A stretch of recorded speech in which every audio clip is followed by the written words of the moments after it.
अस्सलामु अलैकुम वरहमतुल्लाहि वबरकातुहू। नफ्स असल में क्या है और इसका डिफ़ॉल्ट सिस्टम जो ओरिजिनली इसके अंदर मौजूद है वो क्या है? इसको जानने के लिए हम सूरह शम्स की आयत नंबर 7 और 8 का गहराई से जायज़ा लेते हैं। इन दोनों आयात में नफ्स और नफ्स के सिस्टम को बयान किया गया है। व नफ्सिन वमा सव्वाहा फ़अल्हमहा फ़ुजूरहा व तक़वाहा। आयत नंबर 7 की इब्तिदा कसम से हो रही है। कसम है नफ्स की और इसे दुरुस्त बनाने की। तो नफ्स एक गैर मामूली शय है, तभी इसकी कसम खाई जा रही है। और फिर सिर्फ नफ्स ही नहीं बल्कि इसके दुरुस्त बनाए जाने की भी कसम खाई जा रही है कि जो इसे परफेक्शन पर बनाया है वो भी एक गैर मामूली बात है, गैर मामूली अहमियत है उसकी। और इस गैर मामूली अहमियत की वजह क्या है? क्योंकि नफ्स अमल का मुकल्लिफ है। इंसान के इल्म और अमल का सोर्स, उसका ज़रिया उसका नफ्स है। तो इसलिए ये गैर मामूली है नफ्स। और फिर दूसरी बात, इंसान की आजमाइश होनी है और आजमाइश अमल के ज़रिए से होती है और अमल का सोर्स नफ्स है। सूरह मुल्क में अल्लाह सुब्हानहू व तआला फरमाते हैं, खलक़ल मौत वल हयात लियब्लुवकुम अय्युकुम अहसनु अमला। उसने मौत और ज़िंदगी को तख्लीक किया ताकि वो आज़माए तुम में से कौन अहसन अमल करता है, अच्छा अमल करता है। तो इंसान की आज़माइश होनी है और उस आज़माइश के लिए उसे ये परफेक्ट नफ्स दिया। इसकी गैर मामूली अहमियत का सबब ये भी है। और फिर तीसरी बात कि आजमाइश के नतीजे में इंसान या तो कामयाब होगा या नाकाम होगा, या खुशबख्त साबित होगा या बदबख्त साबित होगा, या किस दर्जे का खुशबख्त और किस दर्जे का बदबख्त साबित होगा, या किस दर्जे की कामयाबी और किस दर्जे की नाकामी होगी। आजमाइश के ज़रिए से ये चीज़ साबित होगी और इस सब का दारोमदार उसके नफ्स पर है जिसके ज़रिए से वो अमल करता है। तो इसलिए नफ्स और उसका परफेक्शन पर होना बहुत ज़रूरी है, गैर मामूली अहमियत का हामिल है।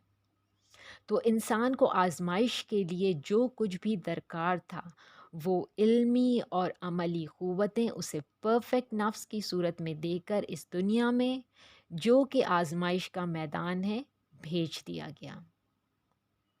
अब हम अगली आयत को देखते हैं, आयत नंबर 8, जिसके अंदर नफ्स के सिस्टम को, जिसके बारे में कहा गया है कि परफेक्शन पर बनाया है, उसकी तफसील देखते हैं कि वो सिस्टम, वो डिफ़ॉल्ट सिस्टम, वो ओरिजिनल सिस्टम क्या है। आयत में आता है, फ़अल्हमहा फ़ुजूरहा व तक़वाहा। फिर इल्हाम कर दिया इसमें इसका फ़ुजूर और इसका तक़वा। इस नफ्स में अल्लाह सुब्हानहू व तआला ने इल्हाम शुदा समझ बूझ या क़ुव्वत व इस्तेदाद रख दी, जिसके ज़रिए से नफ्स अपनी समझ बूझ से किसी भी शय की तरफ माइल हो सकता है, उसे पहचान सकता है, उसकी तरफ माइल हो सकता है। इस आयत में 3 लफ्ज़ हैं, फ़अल्हमहा फ़ुजूरहा व तक़वाहा। फ़अल्हमहा इल्हाम कर दिया। इल्हाम के मायने वो बात हैं जो अल्लाह ताला या मलाए आला की जानिब से दिल में डाल दी जाती है, यानी समझ बूझ और बसीरत अता कर दी जाती है, उसके दिल में इस चीज़ की पहचान डाल दी जाती है। दूसरा लफ्ज़ है फ़ुजूर।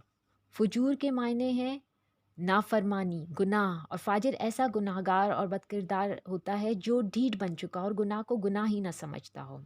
और तीसरा लफ्ज़ है तक़वा, यानी आमाल के अंजाम से डरना, गुनाहों के छोड़ने और नेकी के काम करने पर तबीयत का माइल हो जाना, अल्लाह के खौफ से उसके अवामिर और नवाही का ख्याल रखना, यानी जो करने को कहा गया है वो करना और जिनसे बचने को कहा गया उनसे रुक जाना।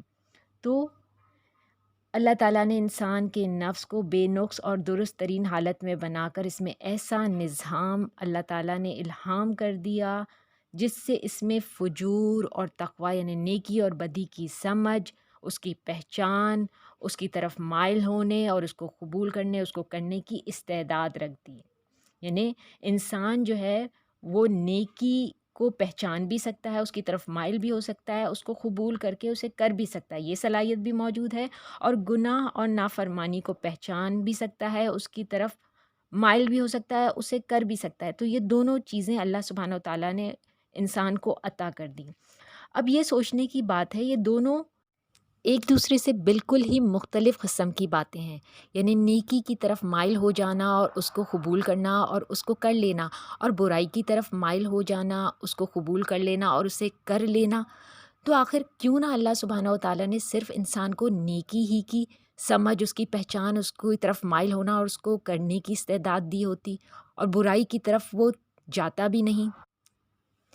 اگر ایسا ہو جاتا تو پھر انسان فرشتوں کی مانند ہو جاتا، کیونکہ فرشتوں کے اندر اللہ سبحانہ و تعالیٰ نے صرف اطاعت رکھی ہے، وہ صرف نیکی ہی کی طرف مائل ہوتے ہیں، برائی کی طرف مائل ہونے کی ان کے اندر صلاحیت ہی نہیں رکھی گئی ہے۔ مگر انسان کا معاملہ اس سے مختلف ہے۔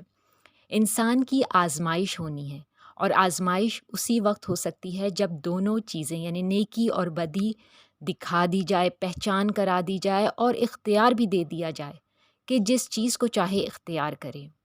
تو اسی سبب سے یہ دونوں چیزوں کی، نیکی اور بدی کی سمجھ، اس کی طرف مائل ہونے کی قوت اور اس کو قبول کرنے اور اس کو کر لینے کی قدرت بھی عطا کر دی گئی۔ اور یہی سبب ہے کہ انسان کے اندر یہ صلاحیت موجود ہے کہ وہ فرشتوں کی طرف سے دل میں ڈالے جانے والے نیکی کے الہامات کو قبول کر سکتا ہے، اور ساتھ ساتھ شیطان کی طرف سے برائی کے لیے ڈالے جانے والے وساوس کو قبول کرنے کی صلاحیت بھی رکھتا ہے۔ یعنی یہ دونوں چیزیں اپنی مرضی سے جسے چاہے وہ اختیار کر سکتا ہے۔ یہ انفارمیشن آپ دوسروں کے ساتھ بھی شیئر کیجیے، اور اس کی مزید انفارمیشن ہم لوگ انشاءاللہ کنٹینیو کریں گے۔ اس انفارمیشن کے ساتھ جڑے رہنے کے لیے چینل کو سبسکرائب کیجیے اور دوسروں کو بھی اس چیز کی طرف لے کر آئیے۔ السلام علیکم ورحمۃ اللہ وبرکاتہ۔